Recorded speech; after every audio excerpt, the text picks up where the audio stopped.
Classpad.net users. Today I'm going to be actually walking through an activity in the public papers of Classpad.net that's on systems of equations as a way to demonstrate multiple representations and that all-in-one idea of Classpad.net, where you can write, do graphing, do statistics, do calculations all in the same place. So here's a problem. You can find it by going to the public papers, looking for systems in the tags or not enough doctors, and you should be able to pull it right up. So it's basically a problem situation that's talking about the supply and demand of doctors and how in the future with the aging population and insurance issues that we may not have enough doctors to meet the demand. So it goes down to, as you'll see, here's a statistics table that's given to the students, and it's from real data from Michigan, showing the years 2005 through 2020. So you'll notice, obviously, the first three are actual data, and the 2020 is a projection. So this data is then used to help students create equations and try and solve a system, both just by looking at the table of values, but also then getting more and more precise from a scatter plot to a graphing situation to then actually solving it with substitution, elimination, those types of things. So here we have the table, and the students, first thing the students are going to do is, what do they notice just from the table of values and information, write things down that you notice, and then can you actually answer the question, which is, will there be enough doctors? And so students, this is the nice thing about Classpad.net, you can just write away on the text sticky, so they might notice something like, based on this, that it looks like the demand's more than the supply. My conjecture might be, no, we won't have enough doctors.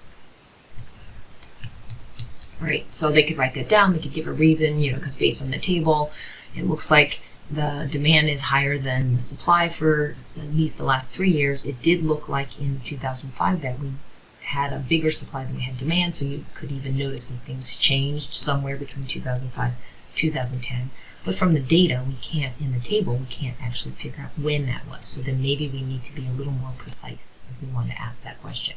So notice now that we go to the next section, it says drag the table, and here's the nice thing about Classpad.net. You can just drag things where you need them to be so that you can use them in the next section. So it says let's make some scatter plots. Maybe we can see a bit more from a scatter plot. So we're going to make two scatter plots, one for supply, one for demand. So our independent variable is here. Our dependent is the supply for our first one, and here's my statistics menu.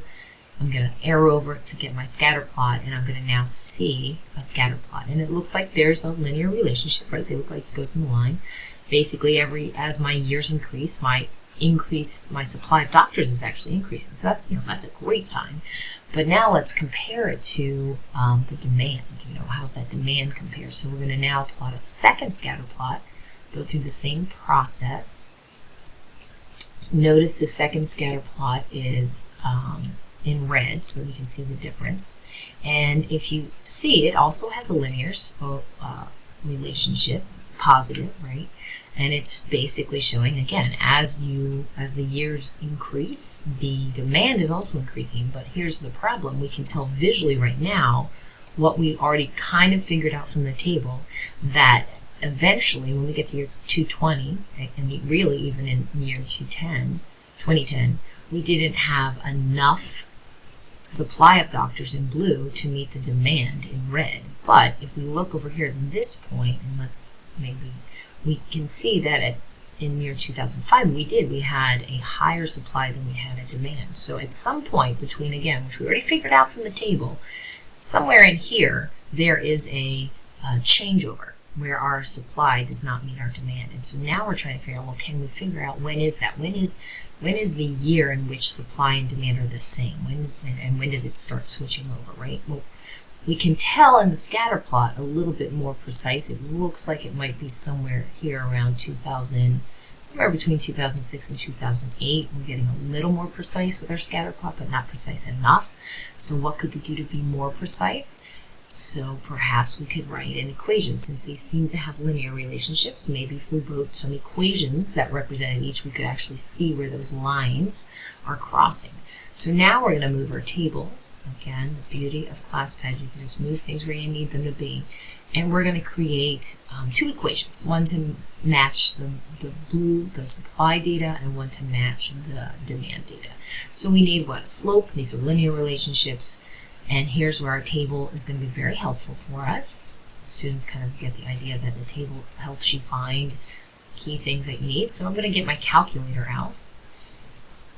Let's calculate the slope first. So slope, I have points. So slope's just the change in y and change in x. So let's look at the supply one first. So I'm going to just use these first two sets of data points. So let's find the slope for our supply. So 31,500 minus 3,500. Change in my supply over those years in between the year 2010 and 25. Right, so the slope for my supply is 200, and now let's do the same process for our demand and do another calculation. So I'm going to get my, there we go, so same year, so let's do 32,500 minus 30,000. And same years there on the bottom. I want to be consistent here. Well, it doesn't really matter, you can pick any points you want, right? So now I've got two different slopes, and what do these numbers actually mean? Well, they're my slope. This means that this is my supply, so it's saying every 5 years that I am getting 200 more doctors, right? The supply of doctors is increasing by 200. But in those same 5 years, or every 5 years as we're doing this, my doctor, not even every 5 years, as I'm increasing by 500 my demand. So we can tell just from these numbers that our supply is being outnumbered by the demand. So yeah, at some point we're definitely not going to have enough doctors just based on our slope that we found. But now let's actually create our equations. And so now we come to our graph, and I'm going to move it down just a little bit more here. And here is where you click on function, and let's enter our function. So I'm going to enter the supply one first. So I'm going to change it to be blue. And which form of the equation am I going to use? Well, I have points and I have a slope, so let's use point slope. So let's pick the third point just to be with us. So we're working with these 2 points here, 32,500 and 2015. So my point slope form is y minus my y coordinate, which shows that point, is equal to my slope, which was 200, times x minus the x coordinate, which shows was the year 2015. So this should fit my data.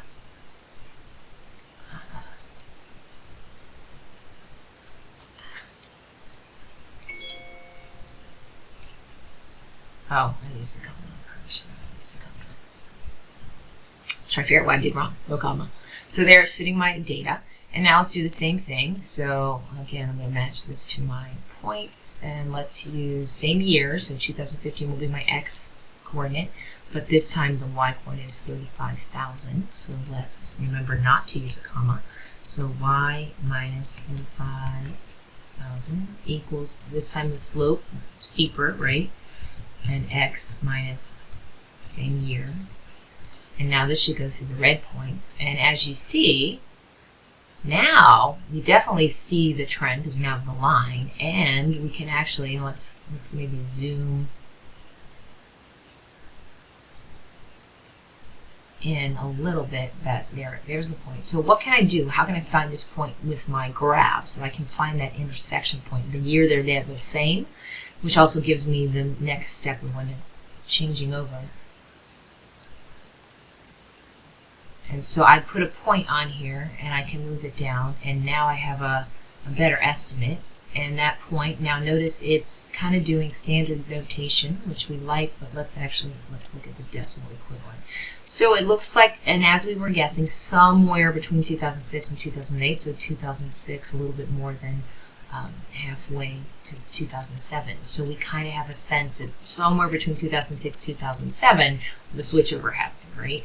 We kind of have a higher demand after that. So then this just can say, well, how can I get that exact value? This is still sort of an estimate, because I'm just doing a tracing of the point on where I think it's intersecting right there, right? So I could then go to the next step, which would be, okay, so if we know our two equations right here, and again, let's get our two equations and move them down so we can see them a little bit, right? There's one. Let's get the other one. There's my equations. I could now say, well, how could I solve this if I just have my equations and I don't have my graphs? And students could then, I'm just moving things all over the place here, they could then solve this equation by setting them equal to each other, however they want to do it. So substituting in for y, solving for y, and then substituting in, or doing elimination, however they want to do it. And they could do that right here in the text sticky, because the nice thing about this is you can actually do math type if you want, and to show the subtraction, those types of things. So this is just an activity that's showing you how students are learning systems of equations and how each representation, a table, a scatter plot, a graph, and then equations can get you to a more precise answer, and solving that system is going to be a very precise answer. So just an example of some of the things you can do with Classpad.net. Everything is here on one page. And again, this is a shared document, so you can find it in public papers by searching for systems.